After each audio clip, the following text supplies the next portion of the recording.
Proper, there was a briefing by the SGF on the successful conduct of the gubernatorial election in Edo State.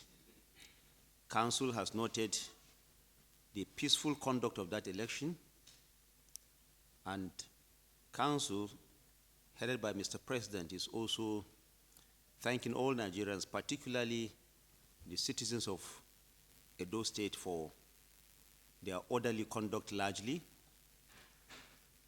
and all the stakeholders that have participated, both the preparation and also who took part in that electoral process. It is indeed a victory for all Nigerians, and Council also has congratulated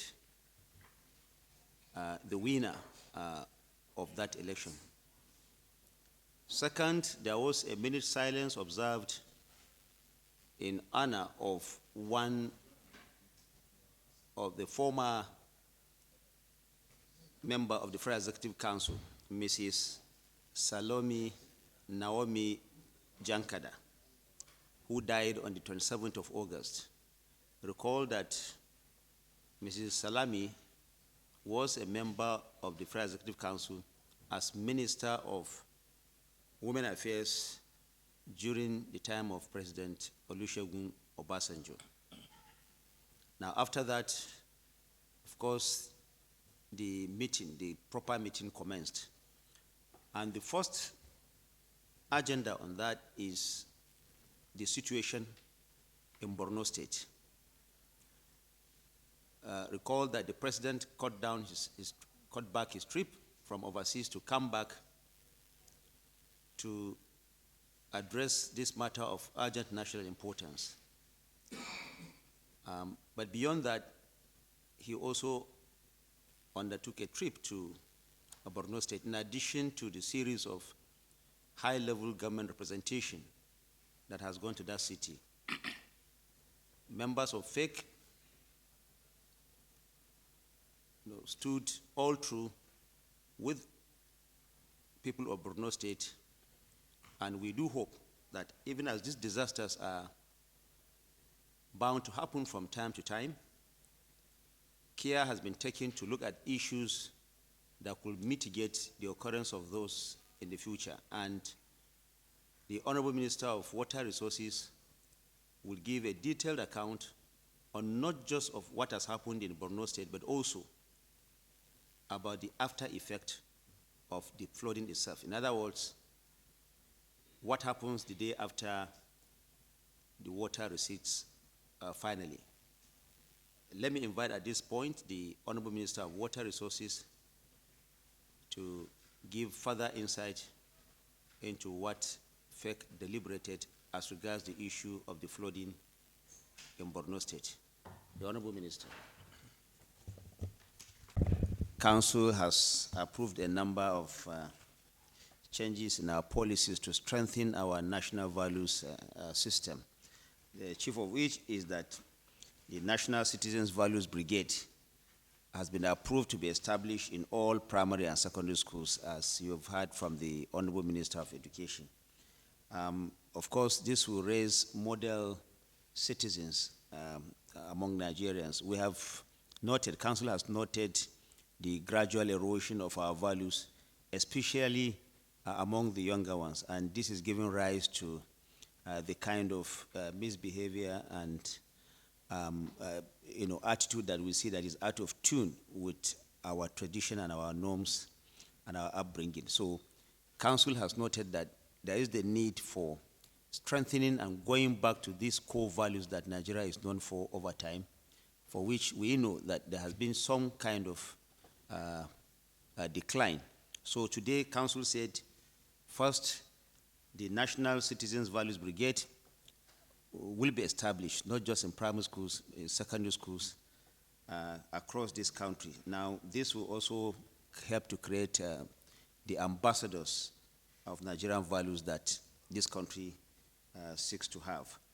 Again, there was an approval of the inclusion of the National Values Charter and the national symbols to be made mandatory, not just in our curriculum, in the teaching of civic education, but also among appointees of government. For example, at every retreat, at the inception of every administration, members, for example, of the Federal Executive Council will have some form of workshop or training on what our national values are, so that this can be further be inculcated. And not only that, also the standardization of our national symbols. The national flag, the national anthem, the Naira notes, the Constitution, and all those things that make what we call our national symbols. We must standardize them. Council has approved that the National Orientation Agency will take charge of that. The way we see our flags being hosted in some indiscriminate manner will be standardized. There is a particular standard of the way we want our national flags to look like at all times. The ones on the table, the ones you mount on your vehicles, the ones that also stand, with particular dimensions and all that. Details of that will be provided later.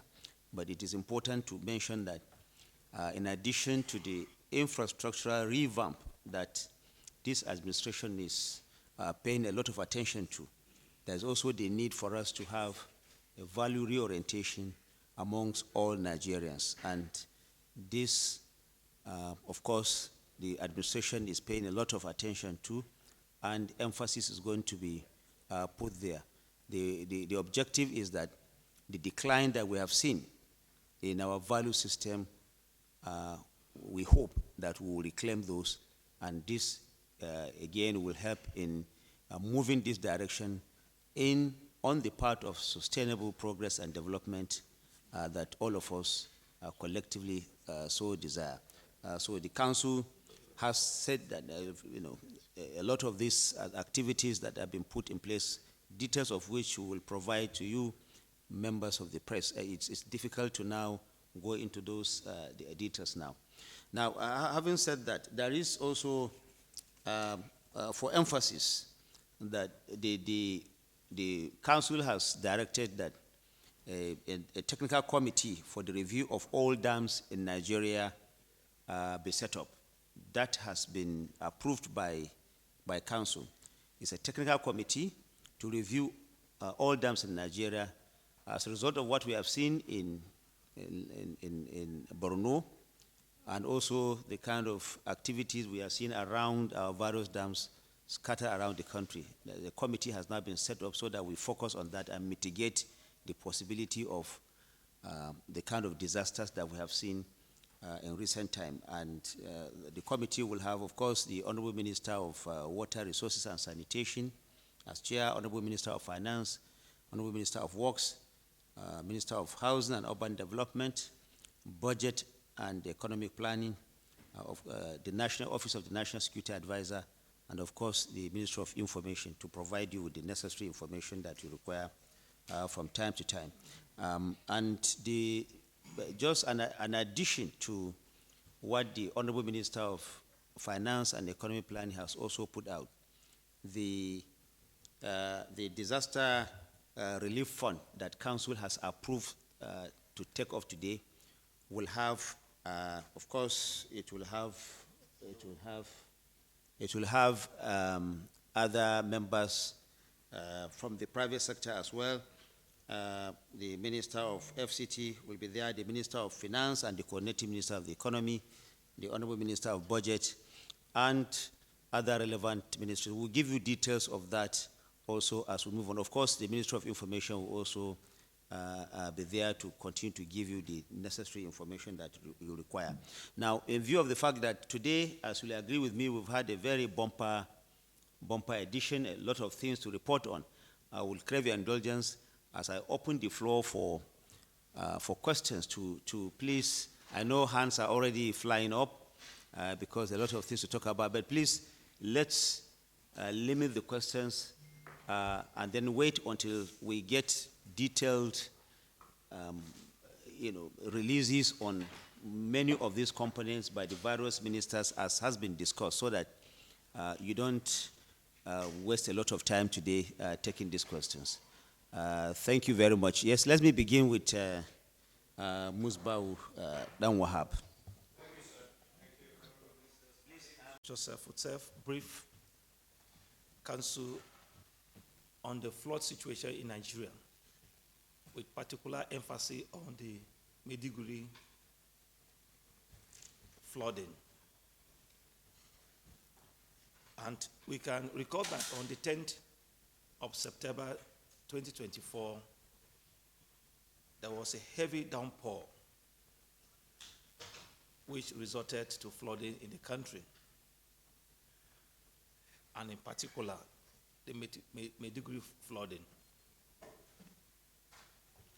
And this was as a result of an overflow of one of the components of Alao Dam, which is situated in the Alao community of Borno State. This particular dam was constructed between the year 1984 and completed in the year 1986, and has been undergoing a series of operation and maintenance by the Child Basin Development Authority, an agency that is under the supervision of the Federal Ministry of Water Resources and Sanitation.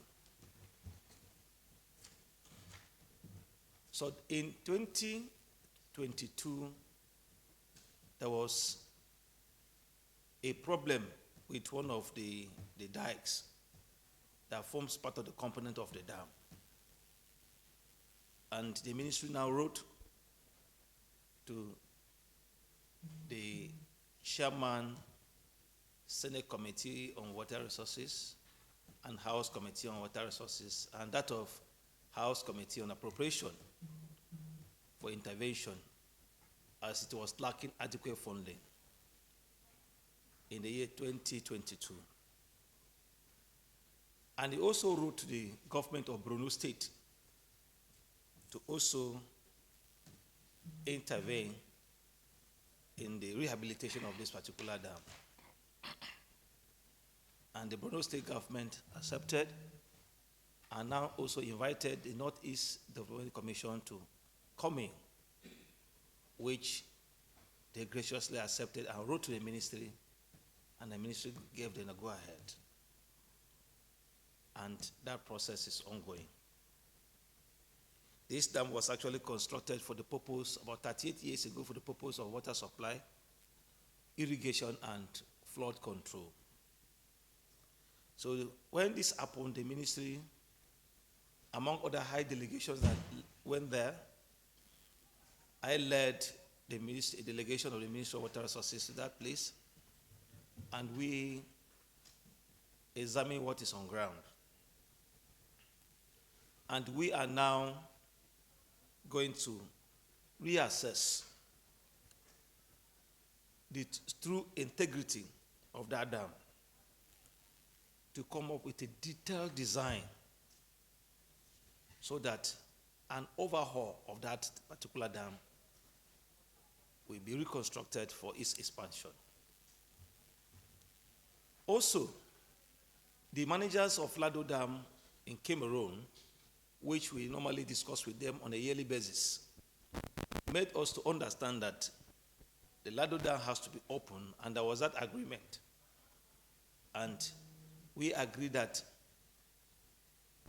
about 100 cubic meters of water can be released from 17th of September to 24th of September, spanning from 100 to 1,000 cubic meters over the 7 days. And when that agreement was reached, we sent that warning to those living along the Benue Valley that this is a situation and they should get prepared. And those that are living along the flood plain areas should relocate. We are now working, making recommendations. And one of the recommendations is the construction of Dasa Hausa Dam along that trough, which will not only comb the menace of flooding, but will also be useful in water supply, irrigation, and hydropower generation. Today, the Federal Executive Council have constituted a committee to look into not only the Alao Dam, but other dams in the country, to reassess them and come up with recommendations that will solve the challenge of flooding, and also putting into use the available dams we have. Today again, Nigeria has joined the rest of the world in celebrating the World Rivers Day, which is very critical, which is normally carried out on the 22nd of September every year. But the 22nd of September for this year falls on the Sunday, which is a work-free day. And because of that, we've moved it to today. And I'm happy to inform that today Nigeria is celebrating, has joined the rest of the world in celebrating the World Rivers Day. The activity is ongoing. There was a press briefing in the morning, and we have gone to Jabi Lake for the tree planting and symbolic cleaning of the river. The theme of today, this year's celebration, is the incredible natural, cultural, and recreational values of rivers and streams in our communities, which we are celebrating on a sub-theme, protect our rivers from pollution. So those are the activities that we are briefed today. Thank you. Another beautiful question was Bao. In addition to the importance of having dams along the Benue Valley in containing the challenge of flooding in Nigeria, when we came on board under the administration of President Bola Tinubu, GCFR, I called for a briefing because I was made to understand that the Dasi Hausa issue is still on ground. So what we did was we now reviewed the construction of the Dasi Hausa. I was made to understand that there was a study and design of the Dasi Hausa that was ongoing. I invited the consultant of the Dasi Hausa Dam, and he now submitted the draft of the study and design. We from the Ministry of Water Resources and Sanitation looked at the draft study and design, and we saw some issues there that needs to be detailed, that needs to be reviewed. So that has been sent to the consultant, which is working on it right now.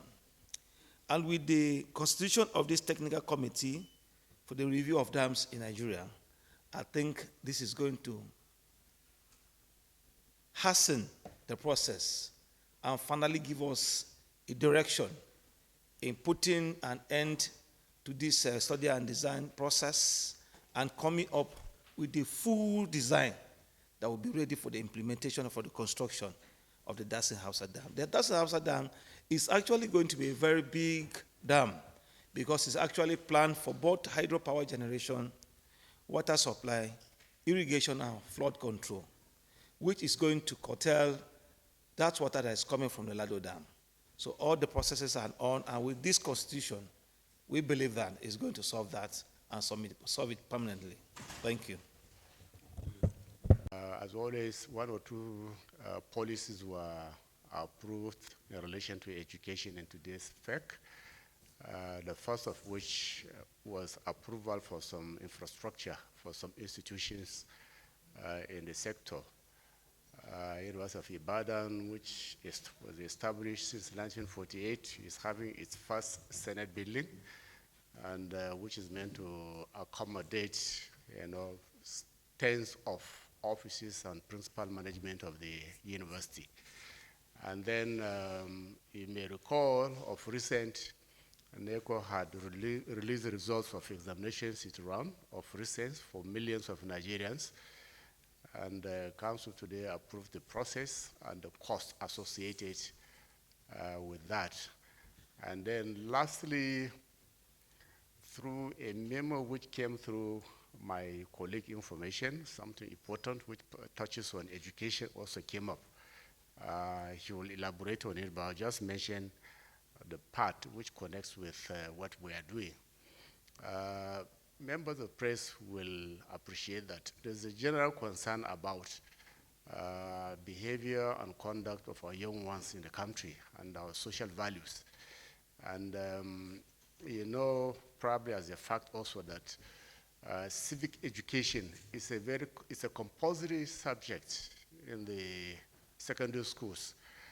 But with all that, we are still having some deterioration and serious concern about our national values. And so that's going to strengthen what we are doing. And we are rolling out actually a new curriculum for all schools in Nigeria from this October, for primary schools and for all secondary schools, which is supposed to incorporate knowledge, skills, and values, especially with a special focus on skills, so that our students, when they graduate, they will have skills that they can connect with the economy. So what that means is that it's going to strengthen the national values that our students will be graduating with. So these are what Council approved today. Thank you. Approved by the Council. One is the rehabilitation, a new contract for the rehabilitation of Maraban, Kankara, Fontua Road in Katsina State. Second one is the award of contract for the construction of 258 kilometer 3-lane carriageway, a component of the 1000 Sokoto Badagry Superhighway, Section 2, Phase 2A. And it is to be done, it's in KB section, and it's to be done with a continuous reinforced concrete pavement. And it excludes all bridges and flyovers, and it's awarded today. Second one is the contract for the construction and dualization of Afikbo, Uturu, Okigwe in Ebonyi, Abia, and Imo States, Section 2. It's approved. The third one is the Bodo Boni Road under Julius Berger. The Federal Executive Council approved additional 80 billion to complete that project, bringing the total cost to 280 billion under Julius Berger, and that is Bodo Boni in River State. The next is the Third Mainland Bridge. The Third Mainland Bridge was executed under emergency work. When you have emergency work, you have to get going and then measure the work, and then appear to send all your measurements and quotations to the BPP. And that's what we did. At the time that we got into office, the Third Mainland Bridge was a nightmare. The deck, there was pavement differentials of over 1 foot. And that was causing a lot of accident and hold up and constituting dead load to the Third Mainland Bridge. So that has been done, and it's also extended to Falomo and Queens Drive. It also came with solar light. Yesterday I inspected the observation room. We have observation room we built by the sea line, and the essence of it is that all through the length and breadth of the route, the security agencies will be within that observation room, and they will be able to check everything happening within the length and breadth of this Third Mainland Bridge. And we give response time to respond to any eventuality for 10 minutes. So the contract covers about 4 security vans and 1 speedboat. They will all be within the observation room. The job of the CCTV is about 95% done. And that is going to be very helpful, and that is what we are also proposing for all our federal highway that we are tolling. We are not only putting solar light, we are also putting CCTV camera, have relief stations where observation will happen, and so that will eliminate all the road blockage. So that was approved today. We have 14 road projects and bridges that we were approved for construction. They were badly affected by floods, and some of the bridges were being threatened. We have Ado Ekiti, Afe Babalola in Ekiti State. We have JB Lamba Road in Adamawa State. We have Koko Besa Zaria Kata Road in Kebbi State. We have construction of Ngotug to Demishi Road. We have the Amasiro Bosi Uburi Shago to Enugu State. We have Awo Iwe Ata, 20.3 kilometer, phase 1. We have a Bom Road in Cross River State. We have the Ilesha Eti Oni, East and Oke Igbo, Ondo State, phase 1. We have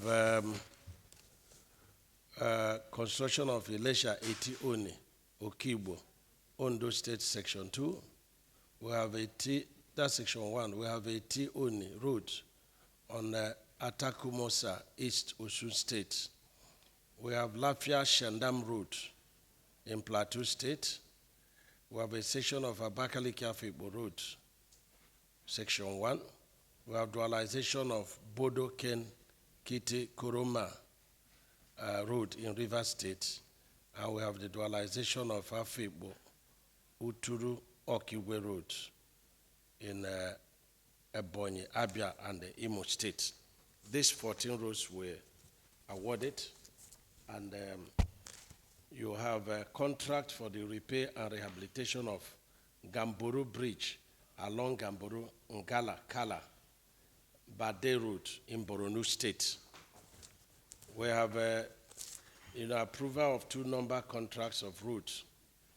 One is the Cross River to Ferekwe Road, and the other one is Kaba in Kogi State down to Ado Ekiti Road in favor of CCACC. We have the Abuja Kano Road, 82 kilometer dualized. It's a project of Julobeja that has been ongoing, and we inherited from past administration. About 62 kilometers was completed for a total sum of 393 billion and paid. And so when we came on board, Beja sought to review the entire project. Don't forget that the initial cost of the project was 155 billion, and the past administration reviewed it to 797 billion. And when we came on board, Beja insisted that the reviewed contract sum should be 1.5 trillion. We didn't have that money, and the coordinating minister and myself, we went through the road by ourselves and had strategic meeting with Beja. Eventually, I sought the approval of Mr. President to dismember the project into 3 so that 2 sections could be done on tax credit and Beja could do 1. So the first section is 38 kilometers. It has not been brought to council by 2. It's to be done with concrete. The second section is Beja, and that is 82 kilometers by 2, and it's to be done with asphalt that they have been working with. And the third section is Buat, which is just 17 kilometers to be done on concrete. And so today, FEC approved that of Julobeja because the other 2 were not before FEC. And so for a total contract sum of 740 billion. If you remove approximately 400 billion paid by the last administration, then what is left is about 400 billion. That is, the 340 billion. That is what the contract sum for the 164 kilometer will be. And that's what FEC approved today. And then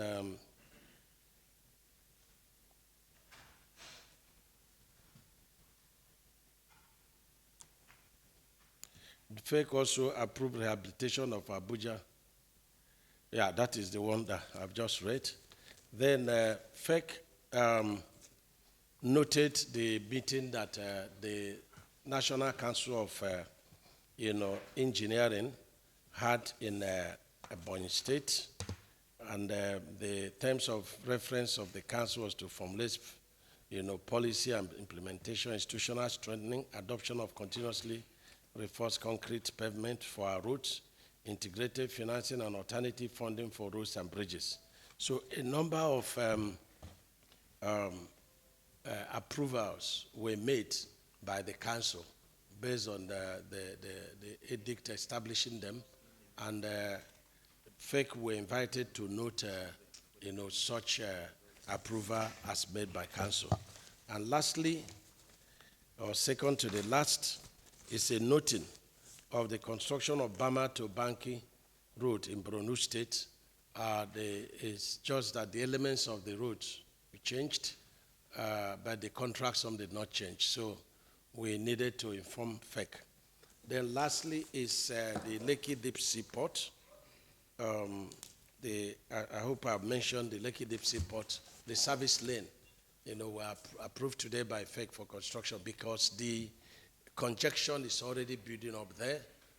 The carriageway being done is, there's a traffic jam, and there is a need to have the service lane. So FEC approved that. And lastly, we discovered from my inspection yesterday that we have over 3,000 of fuel trucks that were queuing for the Dangote fuel lifting. And they were all parked on the newly constructed road. Technically, and by design, the roads were never built for static loads. And so it has a lot of effect. And so we're going to have the same thing we have in Apapa that damaged the entire road until it was constructed on concrete. So what FEC approved today is that the land that we have, federal government land, we should put it for concession so that concessionaire could bid, and whoever that wins it will be able to build a park. And so it's a park that will be towed so that all those trucks could safely park, over there. And the pavement of such a park is quite different from the pavement of the road. So this is what FEC approved today.